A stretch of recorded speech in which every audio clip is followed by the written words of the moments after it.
السلام علیکم ورحمۃ اللہ وبرکاتہ۔ جاوید پبلشرز میں خوش آمدید۔ آج ہم پڑھیں گے کڈز اسلامیات برائے جماعت چہارم، باب چہارم، اخلاق و آداب کا سبق نمبر 1، جس کا عنوان ہے سادگی۔ آج ہم اس سبق کا دوسرا حصہ پڑھیں گے، تو دوسرے حصے کو پڑھنے کے لیے ہم آغاز کرتے ہیں صفحہ نمبر 52 سے۔ اسوہ حسنہ اور سادگی، یعنی نبی کریم صلی اللہ علیہ وآلہ وسلم کی زندگی اور سادگی، یعنی ان کی زندگی میں سادگی کتنی شامل تھی، آج ہم اس کا مطالعہ کریں گے۔ تمام مسلمانوں کے لیے نبی اکرم صلی اللہ علیہ وآلہ وسلم کی زندگی اعلیٰ اخلاقی صفات کا بہترین نمونہ ہے۔ آپ صلی اللہ علیہ وآلہ وسلم نے ہمیشہ سادہ زندگی بسر کی اور مسلمانوں کو بھی سادگی اختیار کرنے کی تلقین فرمائی۔ رسول اللہ صلی اللہ علیہ وآلہ وسلم نے اپنے رہنے کے لیے کوئی عالی شان محل نہیں بنوایا، بلکہ ساری زندگی ایک سادہ سے گھر میں گزار دی۔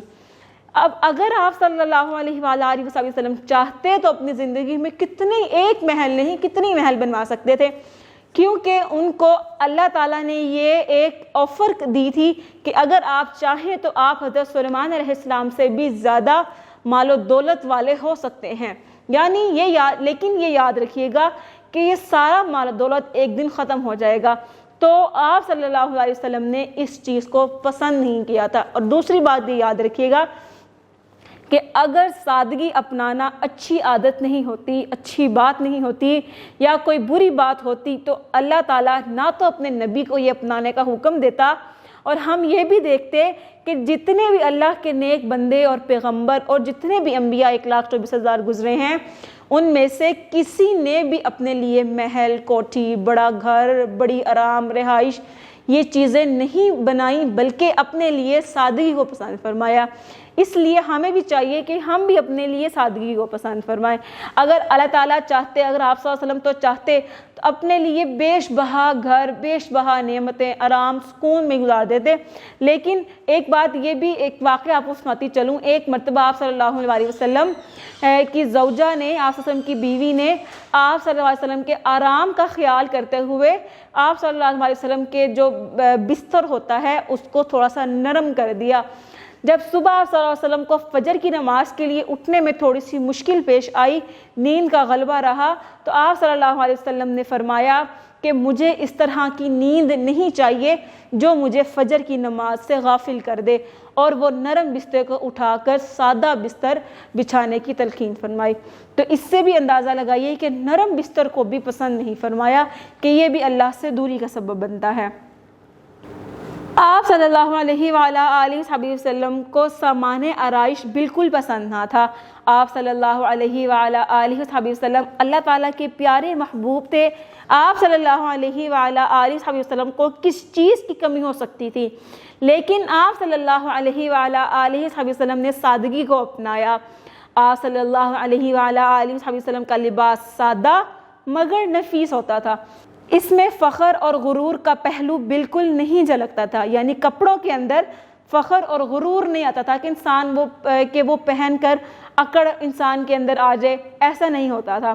آپ صلی اللہ علیہ وآلہ وسلم اپنے کپڑوں میں خود ہی پیون لگا لیتے تھے۔ پیون یعنی اگر کپڑا کہیں سے پھٹ جاتا تھا تو اس کو سلائی خود ہی کر لیا کرتے تھے، زمین یا چٹائی پر بیٹھ جاتے۔ آپ صلی اللہ علیہ وآلہ وسلم بغیر چھنے آٹے کے روٹی کھاتے، یعنی کہ جب اس آٹے کو چھان لیا جائے تو اس کی جو روٹی ہوتی ہے وہ تھوڑی سی مزیدار بنتی ہے، لیکن اس میں وقت لگتا ہے۔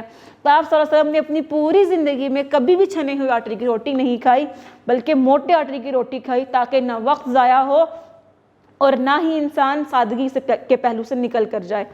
جو اور ستو کا استعمال کرتے، اکثر اوقات چند گھونٹ پانی، دودھ یا چند کھجوروں پر گزارا کر لیتے تھے۔ کھانے پینے کا انداز بھی سادہ تھا، کبھی ٹیک لگا کر کھاتے نہ تھے۔ آپ صلی اللہ علیہ وآلہ وسلم نے سونے اور چاندی کے برتنوں میں کھانا کھانے سے اپنی امت کو منع فرمایا ہے۔ آپ صلی اللہ علیہ وآلہ وسلم شادی بیاہ کی تقریبات کو سادگی کے ساتھ منانے کی تاکید فرماتے۔ آپ صلی اللہ علیہ وآلہ وسلم کی پیاری بیٹی حضرت فاطمہ رضی اللہ تعالی عنہا کے نکاح کی تقریب مسجد میں ہوئی، جس میں صرف چند قریبی رشتہ دار اور احباب شریک ہوئے۔ حضرت علی رضی اللہ تعالیٰ عنہ گھریلو ضروریات کی چیزیں اپنے پیسوں سے خرید کر لائے۔ اس طرح دوسرے صحابہ کرام رضی اللہ تعالیٰ عنہ کی زندگیوں میں بھی سادگی کے اعلیٰ نمونے ملتے ہیں۔ یعنی کہ گھر میں بیٹی کی شادی ہے اور تقریب اتنی مختصر ہے کہ وہ نکاح مسجد میں پڑھایا، انتہائی مختصر انداز میں شادی بھی فرما دی، چند مخصوص رشتہ داروں کو بلایا اور اتنا بڑا فنکشن اتنی سادگی سے گزار لیا۔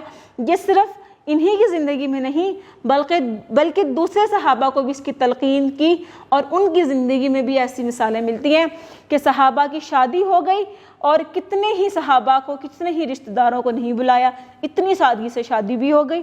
اب آگے دیکھتے ہیں کہ سادگی کے فوائد اور ثمرات۔ نمبر 1، سادگی اللہ تعالیٰ اور اس کے رسول صلی اللہ علیہ وآلہ وسلم کو پسند ہے۔ سادگی اختیار کرنے والوں سے اللہ تعالیٰ اور اس کے رسول صلی اللہ علیہ وسلم محبت کرتے ہیں۔ نمبر 3، سادگی اختیار کرنے سے زندگی آسان ہو جاتی ہے۔ سادگی اپنانے والا بہت سی پریشانیوں اور مشکلات سے بچ جاتا ہے۔ نمبر 5، سادگی اختیار کرنے والا کبھی دوسروں کا محتاج نہیں ہوتا۔ نمبر 6، سادگی انسان کو سکون قلب دیتی ہے۔ نمبر 7، سادگی اختیار کرنے والے کم وسائل میں بھی اچھی زندگی گزار لیتے ہیں۔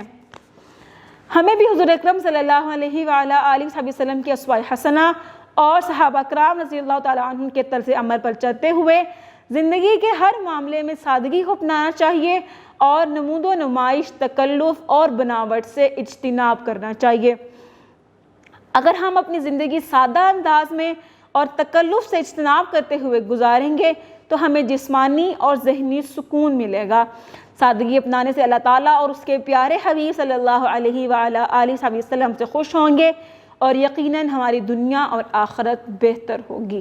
سادگی کو اپنانے کی کوشش کیجیے۔ اسی کے ساتھ مجھے دیجیے اجازت۔ اپنا بہت سارا خیال رکھیے گا، اپنی دعاؤں میں یاد رکھیے گا۔ مزید ویڈیوز دیکھنے کے لیے جڑے رہیں بولتی کتابوں کے ساتھ۔